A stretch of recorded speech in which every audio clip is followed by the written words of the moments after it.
Welcome to the Cheating Wife Stories channel. Wanda Nielsen is granted use of the house until the children graduate from high school, with Mr. Nielsen continuing mortgage and utility payments. She is also entitled to half the value of her husband's business, and Mr. Nielsen will maintain payments for her vehicle. Mrs. Nielsen is awarded 60% of all assets, encompassing bank accounts, investments, and retirement accounts. Additionally, primary custody of the children is granted to Mrs. Nielsen, with visitation following standard protocols, including Mr. Nielsen having 2 consecutive weeks during the summer and every other weekend.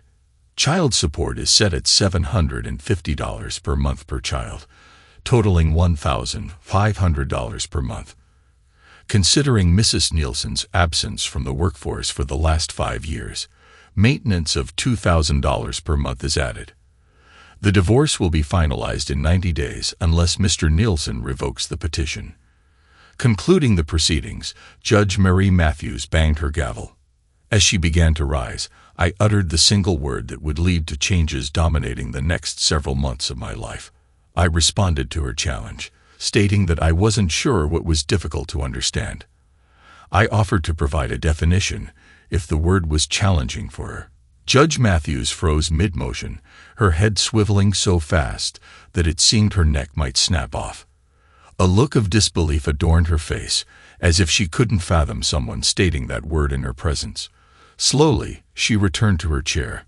As she moved, her features shifted from shock to abject fury. Once she regained her former position, the frosty glare she directed at me could easily have frozen water on the surface of the sun. To say she was angry would be an understatement. She declared that she wasn't unaware and knew what was about to happen. She didn't care. The next few minutes were planned, and she gave me 1 minute to apologize, or she would cite me for contempt of court. I spoke, saying that at least she would have made one correct ruling that day. I expressed having nothing but disdain for the situation. My lawyer harshly whispered in my ear, fumbling through his briefcase, possibly searching for something to silence me. In response, she sneered, striking her gavel again, and threatened to see how much contempt I would have after 30 days in jail. I retorted by suggesting 60 days, and wondered if she cared to try for more. Expressing my belief that if she got late occasionally, she might not be such a difficult person, I extended my right hand with an inappropriate gesture. While mimicking the gesture with my left hand, I suggested she could ride them to a climax, perhaps making her less of the person she appeared to be. In my view, she was in more dire need of a change than any woman in history. Holy. I reflected on the situation, thinking that someone might have dialed emergency around that time. I considered 2 possibilities. Either she was on the verge of a stroke or her head was going to explode. Surprisingly, the smoke coming out of her ears wasn't visible. I didn't think it was possible for someone's face to turn that shade of red. After my outburst, she was clearly upset, and she sentenced me to 90 days. Her voice sounded ominous, and the bailiffs took hold of me. My lawyer had a woeful look on his face, and the courtroom was shocked when I couldn't hold in my laughter. This probably explained the visits by psychologists I had in lockup over the next couple of weeks. The letter from my lawyer's law firm the next day stating they were dropping me as a client was not a surprise. So you're probably wondering what all that was about. Perhaps a little background is in order. My name is Michael Nielsen, and I'm currently 31 years old. I was born to a very nice middle-class couple in the heartland of America. I was raised on traditional values where there was a strong sense of right and wrong. You respected those that deserved respect, and you didn't cheat when you gave your word. It meant something. The ethos I grew up with was to work hard, be generous with what you have, and live up to your values. Do unto others as you would have them do unto you. Of course, most people never think about the flip side to that. Do unto others as they have done unto you. The Christian thing to do is to turn the other cheek. But unfortunately, I have never been good at that. I've always had what has been described as an extreme stubborn streak combined with my sense of justice. Well, it sometimes got kind of ugly when I made up my mind that someone had done me wrong and set a course of action to deal with it. Nothing could dissuade me from my path. There was one time in high school when I was going out with Cheryl Haskins.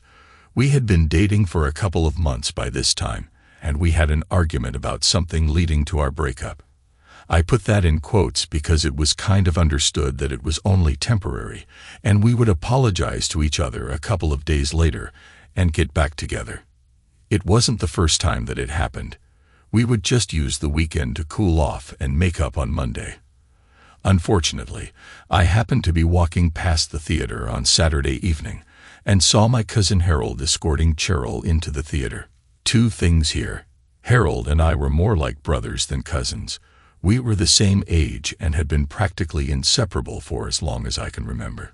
His family lived on the same block as me, and we grew up together. Second, I knew that he also liked Cheryl. He knew that we had broken up, but he also knew that we would probably get back together after the weekend. But we simply don't do that to each other. From that moment on, he was dead to me.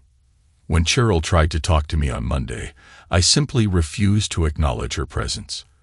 At church on Sunday, Harold came up to me and tried to talk. I stared at him without saying a word. When he finished talking, I turned around and walked away.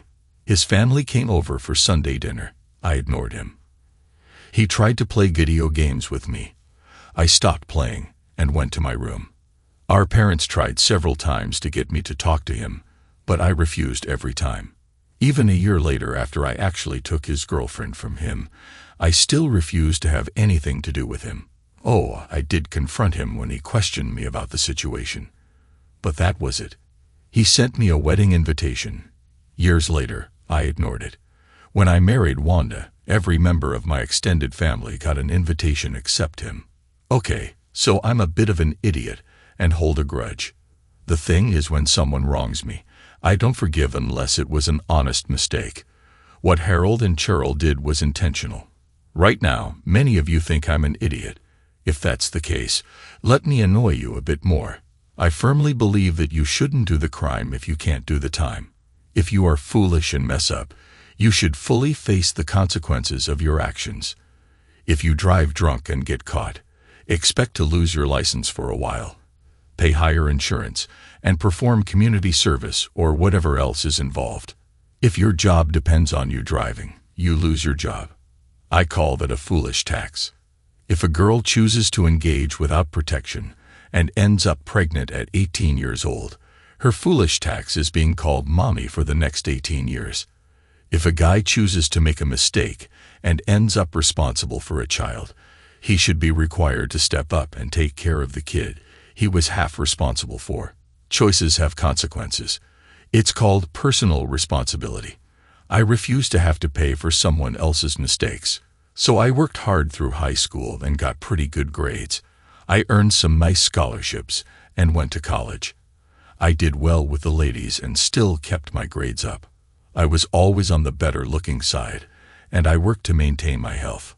Yeah, I had gotten into more than my fair share of fights in high school because of my personal beliefs. I won more than I lost. Still, I was in good physical shape, and it seemed that the women found me attractive enough. I graduated with an economics degree and an accounting minor. I went on to get my MBA, then got a decent job at a large company making really good money. Being single with not a lot of bills to pay, I began playing the stock market. I found I kind of had a knack for that and made out rather well. I had been working for a few months when I met Wanda at a party. We hit it off well, and I asked her out on a date. She accepted, and it went from there. I have to say she was beautiful. I kind of laugh at that.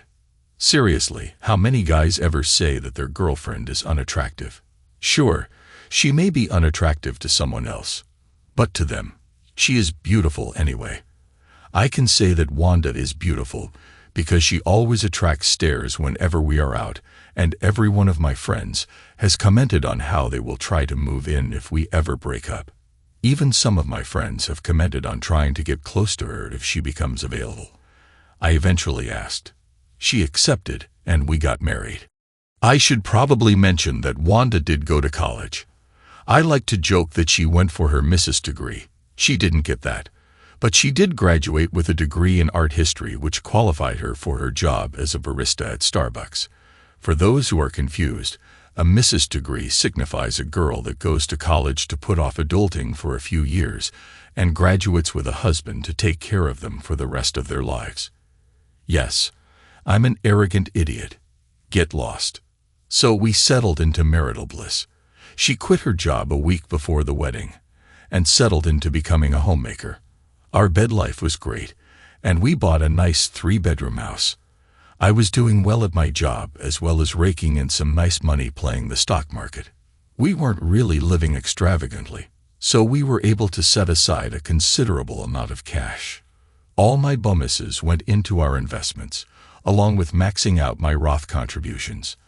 I aimed to retire before I turned 40 and save her life. Excelling in my profession, my employer rewarded me with substantial bonuses and promotions, putting me on the fast track up the corporate ladder. A few years into our marriage, I returned home one Friday evening to find Wanda dressed to the nines with a huge smile on her face. "Hurry up and get showered and change. We're going out to celebrate tonight." "Daddy? Holy moly. Did she just say what I thought she said?" I was shocked. We had been trying for a few months now, so it wasn't like this just came out of the blue. Still, it was a surprise when she said that it finally happened. I took her in my arms and swung her around as I planted kisses all over her face, figuring that we would be muting our celebrations because of her pregnancy and then the baby. For a while, we lit up the town that night. The next several months consisted of joyous times and preparing for the new life that we were bringing into the world. We got another shock a couple of months later. Twins. There were 2 little girls in there. I couldn't wait until I could start spoiling them and having 2 little daddy's girls wrapping me around their fingers. I was on top of the world. The day finally came. We rushed to the hospital, and our 2 little girls were born a few hours later. They were beautiful, healthy, and had all their fingers and toes. Being twins, they had to stay in the hospital a couple of days longer than normal, but everything turned out fine. When we took them home, both families were there to greet us. Everyone was happy. I noticed my mom staring at them almost constantly. I think she was so happy because I finally gave her the grandchildren she had been wanting. So life had changed for us. I decided that working for the big company was keeping me away from my family too much. I had a ton of money available, so I decided to form my own company. I was doing pretty well investing and playing the market, so I decided to get the necessary licenses and open my own investment firm. I had already been helping a few of my friends and relatives, so I talked to them about becoming official clients. That started things moving. Once I opened, I had several former coworkers move their portfolios over to me as well. Within a year, I had a decent client list, and several of them were discussing with their friends about moving over to me as well. When you're on top of the world, the only direction you can go is down. It was the girls' 2nd birthday party. We turned it into a full-on production. Sure, they would never remember it, but it was a celebration. They would be able to watch the videos when they were older and enjoy it. Then all the family from both sides was there. We were all having a phenomenal time until I was just about to come out of the bedroom after using the in-suite bathroom. The hall bathroom had been in use. Just before I was about to get to the door, I heard my mom talking to her sister in the hallway. She mentioned that she couldn't figure out where those blue eyes came from. Her sister, Mayan, suggested asking me about it. Mom replied saying that she couldn't imagine what would happen if I found out that they weren't mine. She expressed concern about how happy I was and believed that it would probably be devastating for me. I couldn't listen to the rest. I quietly retraced my steps back to the bathroom and locked the door behind me. I had to think they had to be mine. Surely someone in our families had blue eyes. My eyes were kind of a mud brown. Wanda's were more hazel, I thought. I went through a mental picture of everyone on all my relatives. The lone person I could think of without brown eyes was my cousin Mary, whose green eyes originated from her non-blood-related father's side. Contemplating Wanda's family, I couldn't recall anyone on her side with blue eyes. After a while, I realized I needed to compose myself and rejoin the festivities before being missed. Depressing my emotions, I put on a cheerful demeanor and returned to the party, enduring a challenging day. Although I acted as expected, I mentally strategized about what to do later. Eventually, things quieted down, everyone departed, and while putting the girls to bed that night, I scrutinized their features. Some resembled Wanda, but others were unfamiliar, and I found none definitively attributable to me. The next day, while Wanda napped with the girls, I ordered supplies delivered to my office using a company credit card to keep the invoice hidden. Simultaneously, I researched local PI firms, as the suspicion that Wanda had cheated on me nearly 3 years ago became overwhelming. If she did cheat then, was she still involved in infidelity? I needed proof. A few days later, the ordered items arrived, and I had also met with and hired a company named Pro Investigations, providing them with all the necessary information to access Wanda's cell phone, tablet, and laptop. Concurrently, I initiated some financial moves. If she wasn't cheating, and the girls were genuinely mine, these actions wouldn't matter. However, if my suspicions were accurate, it would safeguard my money from her reach. I refused to fund her unfaithfulness or someone else's children. While the girls were innocent sufferers, so was I. If she chose to make mistakes and get pregnant by someone else, they could bear the financial responsibility. Nothing was finalized, but I awaited the proof. 2 weeks later, I received the letter at the office. Locking my door, I opened it and cried for an hour upon confirming they weren't mine. Deep down, I had sensed the truth but clung to hope. The following day, my PI met with me, providing all the proof he had obtained. Wanda was still involved with her blonde-haired, blue-eyed personal trainer, meeting him a couple of days a week and even taking the girls to his apartment. The audio confirmed their awareness of the real seed donor. The subsequent afternoon, I consulted a divorce lawyer, rejecting his conventional advice, prioritizing the children's well-being. I insisted on preparing the documents but delayed filing until deemed appropriate. The preparations took 2 months, and with zero net income and assets on paper, I left Wanda surprised when my cousin Howard and his wife Cheryl showed up that weekend. I explained that Howard and Cheryl had come to see me in my office a couple of weeks ago. After some serious discussions, they acknowledged their wrongdoing, sincerely apologized, and I decided it was time to let things go. God damn, you people are so gullible. Yes, we reconciled. It's entirely true that Howard and Cheryl did visit me in my office last week. They did apologize again. That's all accurate. I'm an honest man, and I'm not lying about any of that. I genuinely forgave them and welcomed them back into my life. However, I may have overlooked a couple of irrelevant details, just coincidences. Cheryl's family includes members who, let's say, aren't above bending a few minor laws. Some are large and don't hesitate to engage in the occasional barroom brawl. There's even speculation, irrelevant to this story, that a few might be enforcers for a local group of shadier businessmen, but it's just gossip from those who don't like them. A couple of days before Howard and Cheryl's visit, there was a news story about a personal trainer at a local gym being mugged shortly after leaving work. Foolishly attempting to fight off the 5 muggers, they took his wallet, car, and stripped him, proceeding to brutally assault him, resulting in a broken jaw, shattered nose, broken ribs, a broken arm, dislocated kneecap, and ruptured testicles. He'll be in the hospital for at least a couple of weeks. The police should address the crime issue in town, but there are no suspects since the attackers wore dark clothes, gloves, and ski masks. Doctors expect the blonde-haired, blue-eyed sufferer to fully recover after reconstructive surgery and significant physical therapy, although engaging in closeness might be unlikely. Over the next couple of months, he'll discover his car was taken to a chop shop, his credit cards maxed out, bank accounts emptied, and his identity stolen for the dark web, leading to years of legal battles. Surprisingly, Wanda was despondent for about a week after the mugging, possibly concerned about the rising crime rate.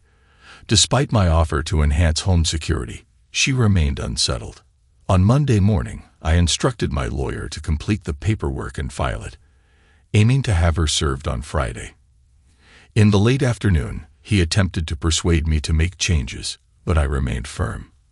By Tuesday, the forms were ready for my review and signature. Meeting him at his office to finalize everything, he once again warned me against my course of action. After some thought, I decided to humor him, giving her the house and even throwing in the investments. However, I made it clear I wouldn't pay a dime beyond that. If she chose to keep the house, she'd be responsible for the mortgage and utilities. Notably, there hadn't been a dime in the investment accounts for over a month. I had no issue giving her 100% of zero. Unbeknownst to Wanda, I had been relocating all my tools and equipment from the garage. Gradually, I also moved belongings I wanted to keep out of the house, mostly from my home office. Tools and larger items found storage on Howard and Cheryl's ranch, while less valuable, smaller items were transferred to a one-bedroom apartment in a complex owned by an offshore LLC. The owners of the LLC were surprisingly challenging to locate and verify. Friday morning arrived at last. I headed to work as usual. A couple of days earlier, I had Howard assist me in moving my truck to the office. I left my car, got into the pickup, and drove to the bank. At the bank, I cleared out all the accounts, leaving $100 in checking and savings. Next, I emptied the safety deposit box. I then drove to the ranch and combined all the cash and contents of the safety deposit box with my other belongings. I didn't want to risk them discovering a newly rented box at another bank and seizing it. Also, I wanted to avoid anyone tracing a wire transfer. Besides, I anticipated needing the cash later. You might be wondering why I trusted Howard and Cheryl. It was straightforward. The mortgage on their ranch was held by a certain offshore LLC with murky ownership. Moreover, despite our issues, Howard is still family to us, and you don't mess with family. The rest of the family takes such matters personally. There was much joy in the family when Howard and I finally reconciled. Returning home late morning, I pulled over a couple of blocks away to check the GPS I had installed on Wanda's car. As expected, she was at the mall. Rushing home, I parked in the driveway. Over the past few days, I had packed up the rest of my clothes and belongings and placed them in the garage. Tossing the few boxes in the truck, I went inside, grabbed the remaining clothes from the closet and dresser, not bothering to pack them, just grabbing them by the arm, load hangers and all. It took only a couple of trips to toss them all inside the cab of the truck. I didn't bother closing the garage or even the front door. My cell phone rang as I was leaving the house. It was Wanda. Presumably, her cards didn't work when she tried to check out. Balancing the GPS signal moving in my direction, I laughed, tossed my phone onto the table, and walked out the door. Within minutes, I was several blocks away. Arriving at my new apartment, I transferred everything from my truck into the appropriate rooms. 3 beers later, everything was put away, and as I sat back in my recliner, my new cell phone rang. Only a couple of people had this number, and my soon-to-be ex-wife was not one of them. I answered the call, and the voice on the other end informed me that she had been served. They assured me that I would have the video shortly. I responded with a simple, "Okay, thank you," before disconnecting. True to their word, 15 minutes later, I received the video in my email. To say she was shocked would be an understatement. Unfortunately, the video only covered her being served until she dropped to the floor. The process server checked to ensure she wasn't injured and left. The video concluded. At that point, I would have liked to witness her reaction once she began reading the divorce petition, realizing I had DNA and video evidence of her infidelity. From that moment on, things moved at the speed of a glacier. I received several phone calls, a few from my old office, as she had called multiple times trying to reach me. Apparently, she didn't believe them when they informed her that I had resigned and hadn't worked there for the last 2 weeks. She even showed up in person, demanding to see me. But that didn't end well for her. It took the police being called to escort her off the property. Howard made a couple of calls. She began pressuring him to reach me, suspecting his sudden appearance was too coincidental with my abrupt divorce. Restraining orders from my former company and Howard were filed, compelling her to cease. 2 weeks later, my lawyer finally contacted her to find out who her lawyer was, but she hadn't hired one yet. First off, she was quickly running out of money. All she had was the cash in her purse and $200 I left in the bank accounts. She started leaning on her parents for support. I relaxed without starting any projects, planning to be unavailable for a while. That and the desire to avoid leaving anything she could take. Eventually, she got a lawyer and meetings were scheduled. I declined to attend, giving my lawyer firm instructions, not a single penny more. Tempers flared at those meetings, leading to arbitration, which I had to attend, but they didn't go well. During the proceedings, questions arose about the whereabouts of the money. Accusations were thrown with her questioning. "Where's all the money, idiot? What money? All our money. We're flat broke." In fact, I'm living in the cheapest single-bedroom apartment I could find, chosen for affordability and my acquaintance with the owner. All investments, checking and savings disappeared due to a disastrous investment, investing in a cheating wife. Well, that was true. I didn't know where all those offshore banks kept their cash. "We're giving her the house with her name as the only one on the title," my lawyer suggested. He could have been more forceful, but he sounded like someone observing a tornado-ravaged house, commenting that at least the rubble hadn't caught on fire. "The mortgage is maxed out, and I can't possibly afford the monthly payments." Wanda screamed, and it pretty much went downhill from there. Child support. Not my kids, not my problem. Spousal maintenance. Alimony for you, Felicians out there. No job, no income, no way. She demands 70% of the liquid assets, but there are none. 50% of the business. Good luck. 150% of the retirement. Lost it all. Arbitration failed spectacularly. That brings us to our day in court facing the dishonorable Judge Mary Matthews. She was the most feminist, man-hating family court judge, harsher on men whose wives cheated. Yeah, I was screwed. You're going to criticize me for thinking I could convince them there was no money. You'd be wrong. Aware they could check accounts, I wasn't surprised when the judge used those numbers to calculate my liabilities.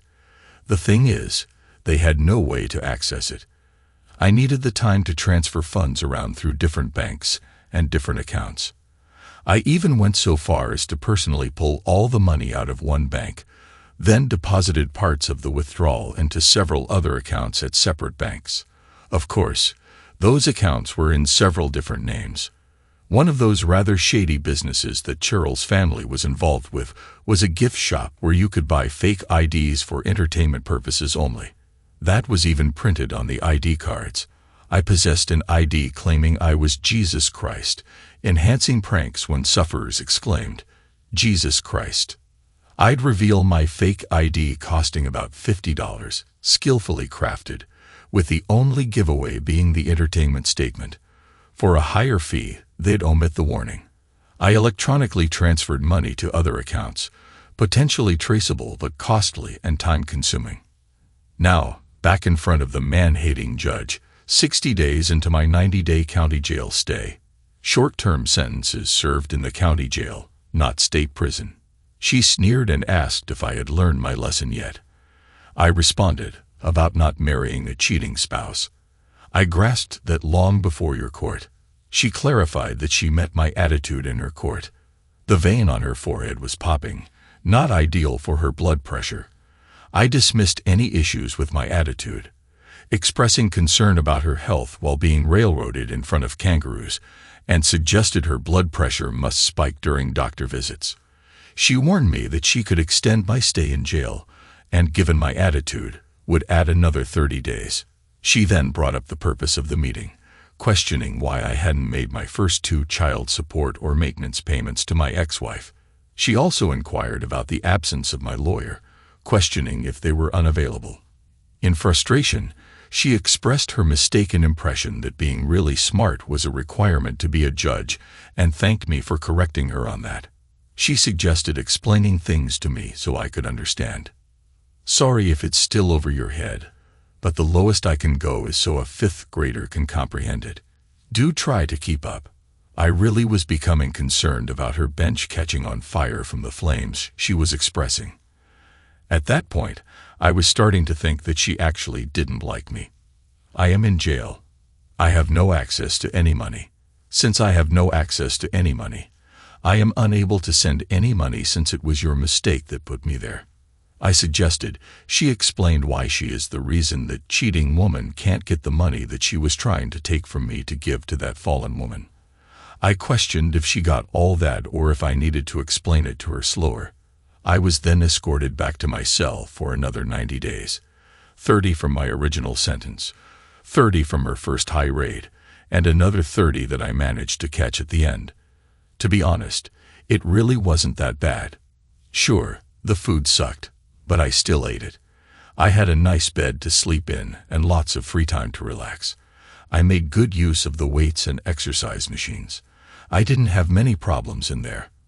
First off, it didn't take too long for my courtroom antics to become common knowledge inside the jail, making me a few friends. Second, did I mention that Cheryl's family has a few connections that could be of help to someone on the inside? In fact, there was only one problem. It came from back in court, facing the judge. She inquired if I was ready to apologize. I asked. 4. She specified my vile courtroom outburst. I responded, I really don't know what you're talking about. Dismissively, she warned me to keep a civil tongue or extend my stay. I expressed frustration, mentioning that another judge might take over and she was on my last nerve. I sarcastically suggested starting to stomp my feet, perhaps needing an EMT in the courtroom if she had a stroke. I pointed out that there was no child support, maintenance, mortgage, or utilities paid as ordered. I explained that I couldn't pay anything while jailed, couldn't work, and emphasized that the kids were not mine. I added that my ex-wife was a cheat and should pay for her own life, maybe charge for it. Addressing another issue, I stated that I had given her half the business, and she should have plenty of money. Wanda's lawyer interjected, explaining that they had been unable to take possession of his client's part of the business. Mr. Nielsen had sold his company to an overseas entity about 2 months before filing for divorce, and they hadn't determined the actual owners to address the court order. Suddenly, an attractive woman approached, stating she represented the board of directors for the firm that purchased the business. She moved to dismiss the ruling giving Mrs. Nielsen any part of a business owned by her ex-husband. She argued that it was irregular to award ownership without the business's involvement. Once the purchase predated the divorce, this company had no bearing on the case. They rejected any claim of ownership by Mrs. Nielsen. Someone queried about the money from the sale. The young woman explained, regarding the transfer of ownership and payments conducted overseas. I'm not privy to that information, but my understanding is that the money from the purchase never entered U.S. territory, making it not subject to U.S. laws. Any claim on that money needs addressing with your ex-husband, possibly in the country where the money is located. Wanda's lawyer asked, what country is that? The original transfer of funds was in Belgium, but my understanding is that the money was transferred somewhere else, shortly after the sale. I have no idea where it was transferred to, the young woman replied. My ex's lawyer spoke up again, expressing desperation on behalf of my ex. The house was going into foreclosure as the mortgage hadn't been paid in 3 months, and the utilities were on the brink of being cut off. It was mentioned that my client's parents had assisted a bit initially, but it was becoming too much for them. Despite finding a job as a waitress at a local diner, the income wasn't sufficient to maintain the house. The judge addressed me, stating that I had 1 week to bring all the payments up to date. I responded sarcastically, suggesting bending over to pull cash out of my situation, which, unfortunately, didn't exist. I emphasize that I was physically unable to comply as I was in jail with no access to any money. I couldn't work due to my incarceration, and thus I couldn't obtain any cash. I pointed out the misconception that I had money laying around in my cell and highlighted the lack of opportunity provided to fulfill the payment orders. I explained that I didn't have a lawyer, emphasizing that I was financially broke. I questioned the existence of the phantom accounts being mentioned, stating that even if they did exist, I lacked access information. I pointed out the need for access to my financial records to obtain account details, highlighting the absence of such records. I challenged anyone to show me the account information for these alleged accounts and questioned the whereabouts of the money from checking accounts, savings accounts, and investments. Regarding the sale of my company, I explained that the company was in bad shape due to previous bad investments, and I had to sell it cheap to cover expenses, leaving no money left over. In response to the court's skepticism, I shrugged and expressed my lack of concern about being believed. I challenged them to show me the account information where I supposedly hid money, suggesting that my ex-wife had taken the money while involved with her boyfriends. Her lawyer objected, stating that my accusation didn't make sense. I retorted, "It makes as much sense as keeping me in jail where I have no access to money, in demand that I make all of these payments you all want." The judge asked if I was aware that she could keep me in jail until I paid. I responded by looking at her as if she had just grown a third eye. I played along, stating that it sounded logical to keep me where I was unable to abide by their orders, while making demands that were simply impossible for me to accomplish. 3 months later, the house underwent foreclosure, leading Wanda to lose her Lexus due to payment challenges. Unable to afford an apartment for herself and her daughters, she resorted to living with her parents while working 30 hours a week at the diner. Desperate, they pleaded with the judge to release me for payment initiation. Loverboy, now out of the hospital and engaged in physical therapy, spent hours daily trying unsuccessfully to resolve his financial situation. The silver lining was the prevention of new credit card accounts being opened in his name, given his severely diminished credit rating. With only minimal insurance coverage on his car and part-time employment at the gym, he couldn't benefit from it and faced high deductibles, making it a lengthy process to pay off his medical bills. Having secured legal representation, I reached a deal with the judge for release from jail to secure employment and initiate payments. Surrendering my passport due to suspicions of hidden funds and flight risk, I began working at Taco Bell and lived at the ranch with Howard and Cheryl. Although discreetly observed, I was aware of the surveillance, yet most of the cash was already in my possession. This routine persisted for the next 3 months. Wanda utilized a court order to garnish my minimum wage from Taco Bell, yielding minimal gains for her. During this time, I finalized my plans with Howard emptying my apartment while I was in jail. Belongings were divided among my extended family, and packages were shipped from them to a common location. When detected by surveillance, guests discreetly moved packages to their vehicles during visits and barbecues over the next couple of weeks. I spent my time either working or at home, avoiding going out. Taco Bell eventually obtained a restraining order against Wanda due to constant annoyance at the restaurant, which became disruptive. Despite the option of termination, a discreet payment to the manager preserved my employment. For legal meetings, my lawyer visited the ranch, initially representing the new owners of my former company in court. Subsequently, I hired her as my lawyer. She possessed a bold nature, akin to a barracuda, especially during poolside encounters.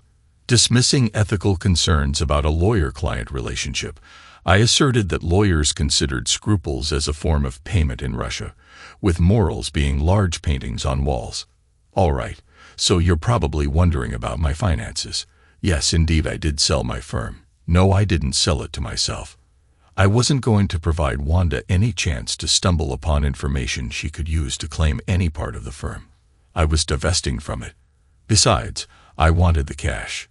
The sale happened overseas, and since the money never entered the United States jurisdiction, it wasn't subject to any U.S. laws. The only way Wanda could access it was if I brought any of the money into a U.S. bank, making it vulnerable to her claims due to the judgments against me. That simply wasn't going to happen.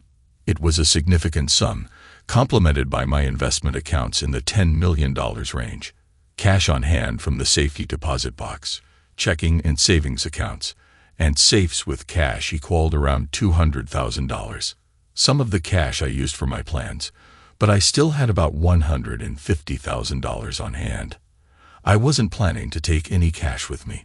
So it was a lovely Saturday afternoon. We were having another barbecue with the extended family. All the preparations were complete, and everything was set. The party was a blast. I assisted Howard with the grill and smoker. Julia, my lawyer, was there too. Later in the afternoon, one of Cheryl's uncles approached me, expressing gratitude for helping Cheryl and Howard, and was glad that we had finally reconnected. We chatted, and he handed me an envelope. I passed it over to Julia for safekeeping. Later in the evening, I made an announcement, stating that the holder for the ranch had declared that the mortgage for the ranch had been paid off, and Howard and Cheryl now owned the ranch free and clear. This caused a huge celebration. We partied hard that night. It was late when the guests started to leave. Julia couldn't stay the night because she had a flight to catch. The next morning, she left with a group of 6 other cars. Interestingly, her flight was out of an airport in the next state. She had packed previously and had everything in her leased car. When she came to the party, she never went to her rented apartment. Instead, she went straight to the airport. No one witnessed the man climbing out of the back of her car in the parking garage, and no one took notice of the man casually walking behind her as they made their way to the international terminal. Michael Nielsen couldn't travel outside the U.S. because he had surrendered his passport to the court. Mitchell Nelson's passport never even garnered a second look. No one even gave a second look as they held hands in adjoining seats, flying first class to Mexico City. Julia Davis suddenly disappeared there. Instead, Jamie Nelson joined Mitchell Nelson for their connecting flight to Ecuador.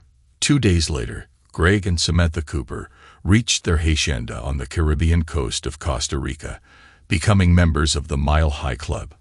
Oddly, an old Chevy pickup resembling the one that disappeared from Howard and Cheryl's ranch awaited them. 2 weeks after the barbecue, a bench warrant was issued for Michael Nielsen. He was fired 2 days after the barbecue for no show, no call, with no payments to his ex-wife since. When Howard and Cheryl faced the court, a lawyer in a $5,000 skirt suit argued that the couple had no responsibility towards their cousin, who rented a room and disappeared. They even filed a suit against him for back rent. All they could say was that he drove off in his old pickup one afternoon and never returned. No one believed them, but there was no proof to the contrary. Over the next several years, Greg Cooper ran a small charter fishing boat, and Samantha managed their cantina. They were prosperous in the small village, living in one of the larger haciendas with several luxuries. Guests visited occasionally, including Harold and Cheryl and other family members. It was a simple yet delightful life for Greg and Sam, who loved each other fully. Next evenings they entertained guests in the cantina or their lavish hacienda. Wealthy and pleasant to all, they were quickly accepted into the community. Whenever a need arose, they generously donated. Greg played the stock markets when not on his boat or in the cantina, even setting up accounts for some locals, assisting them with their finances. As for the dishonorable Judge Murray Matthews, I had a good laugh a few years after escaping to Costa Rica. Judge Matthews' wife, that man-hating woman, was caught cheating with a man. The judge had adopted her wife's 3 kids when they married. Since their split, Judge Matthews paid child support, maintenance, and house payments for her ex-wife. To add to the humiliation, her ex-wife swiftly moved her boyfriend in, publicly continuing their affair. Although not officially married, they acted like a typical couple. Rumors circulated about their wedding date, set exactly 1 week after their youngest son graduated from college, coinciding with the end of Judge Matthews' financial obligations. Thanks to everyone who took the time to listen to today's stories. If you enjoyed it, please consider liking and subscribing if you haven't already. Feel free to share your thoughts on the events in the comments below. Take care,